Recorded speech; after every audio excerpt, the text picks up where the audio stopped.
Assalamu alaikum, dear friends. Welcome to Biology Talks and Tales. I'm going to start a new series of my videos in which I will review all of my books one by one, and I have a lot of collection of books, a big collection of books. Sorry, and I have many books related to textbooks like biochemistry, microzoology, and apart from that, I also have many other books like novels, history, geography, fiction, non-fiction. Now I start with my most favorite book, Illustrated Medical Biochemistry by S.M. Raju, Bindu Madala, and these Paramount, I think these are the editors. As the book's title suggests that it is illustrated medical biochemistry book. That means this is specifically intended for undergraduate medical students, because we all know that biochemistry is a subject. Doctors and medical nursing students also study this subject, and it is more relevant to medical field actually. And illustrated book means this book will have more pictures, colorful pictures, and drawings, charts. So this will be very interesting to read this book and explore this book. And just here is the index.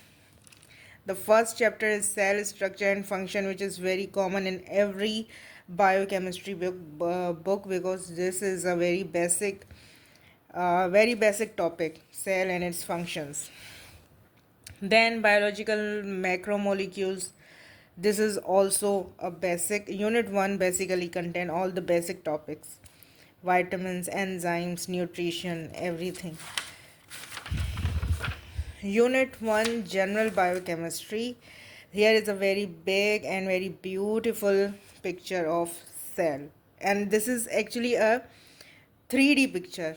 This shows the three-dimensional structure of cell. Now let's see the diagram of cell. Um, Here is a nucleus, nuclear envelope, nucleolus, chromatin, nuclear pore. Every structure is defined. And ribosomes, vacuole, lysosome, centriole, mitochondria, my favorite. I don't know why I like mitochondria. But yes, I would like to make a separate video on mitochondria only. Now, as we know that the cells are of two types, yes, as we know there are two major types of the cell, prokaryote and eukaryote. And the very the unique difference between these two cells is the presence and absence of nuclear membrane. In prokaryotes, the nucleus is suspended and it has no boundary, it has no membrane in prokaryotes. And in eukaryotes, nucleus is compartmentalized, it has a membrane, and it is a distinct separate organelle of the cell. Now let's move on and explore the illustrations and book. I'm just turning the pages to show you the quality of the book. I will read it and make notes from this book on the important topics in a separate series, but this series is all about review.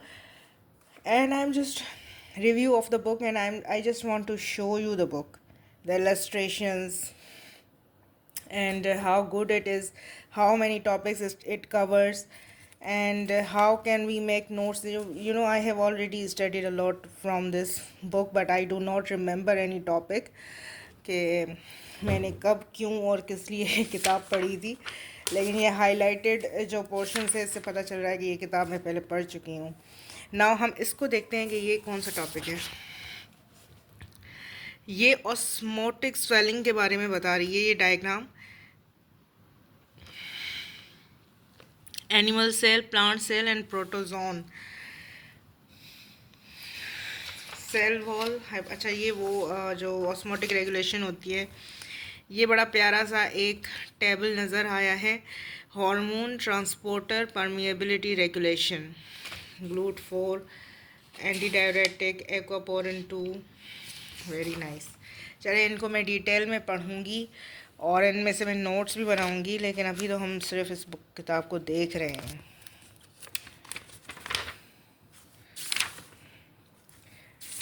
If any of you, ये सारे जो हैं, जो functional groups होते हैं organic chemistry में, ये उनका बहुत अच्छा बना हुआ है और इजी होगा मेरे ख्याल से।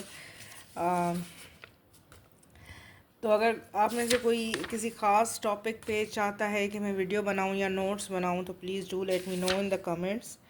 और अगर आप स्पेसिफ़िकली किसी टॉपिक के बारे में बोलेंगे तो मैं उसके बारे में बनाऊंगी वीडियो।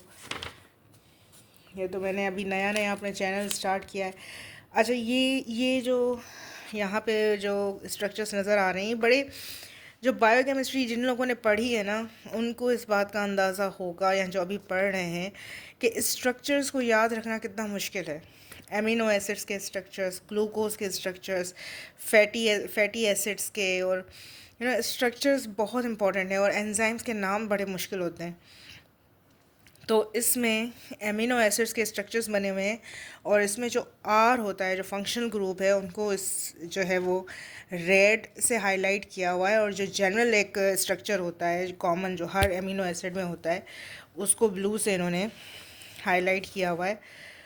और जैसे कि हम जानते हैं कि एमिनो एसिड्स की डिफरेंट क्लासिफिकेशंस हैं। एक तो न्यूट्रिशनल बेस पे होती है, एसेंशियल एंड नॉन एसेंशियल। फिर इनकी कुछ न्यूट्रल होते हैं, कुछ बेसिक होते हैं, कुछ एसिडिक होते हैं, कुछ सल्फ़र कंटेनिंग होते हैं, कुछ पोलर होते हैं, कुछ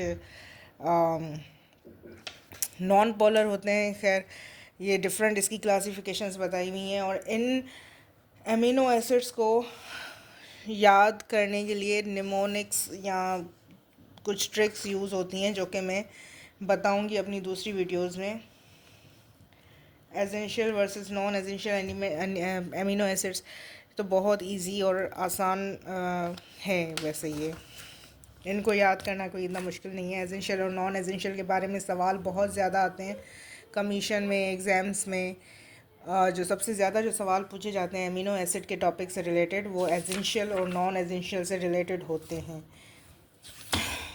तो अच्छा, प्रोटीन का स्ट्रक्चर, ये बड़ा एक इम्पॉर्टेंट टॉपिक है। प्राइमरी स्ट्रक्चर होता है प्रोटीन का, सेकेंडरी होता है, टर्शियरी एंड क्वाटर्नरी स्ट्रक्चर होता है, और ये भी बहुत एक बेसिक और इम्पॉर्टेंट टॉपिक है। प्राइमरी में जो है वो सिंपल एक चेन होती है एमिनो एसिड्स की, जो पेप्टाइड बॉन्ड के साथ लिंक्ड होती है। सेकेंडरी स्ट्रक्चर में बीटा शीट्स होती हैं, बीटा प्लेटेड शीट्स होती हैं, और एक और स्ट्रक्चर होता है, मैं भूल रही हूँ, alpha helix. Yes, alpha helix और बीटा प्लेटेड शीट्स होती हैं। टर्शरी और क्वाटर्नरी में फिर और तरह के बॉन्ड्स भी इन्वॉल्व होते हैं। बीटा हेलिक्स के अलावा और प्राइमरी स्ट्रक्चर के अलावा भी कुछ बॉन्ड्स होते हैं। इसमें जो है वो डाइसल्फाइड ब्रिज होती है टर्शरी में, और इसी तरह क्वाटर्नरी में भी।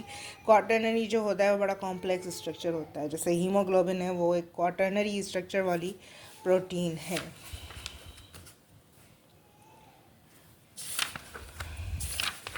तो बस अब इस किताब को हमने बहुत देख लिया, और ये जो है मैंने काफ़ी सारा इसमें कुछ पढ़ा हुआ भी है। बस इसमें से अब मैं दूसरी वीडियो में मैं इस बुक में से इम्पॉर्टेंट टॉपिक्स पिकअप करूँगी, उनके नोट्स बनाऊँगी। और ये हमारा जो है वो चैप्टर नंबर 5, केमिस्ट्री ऑफ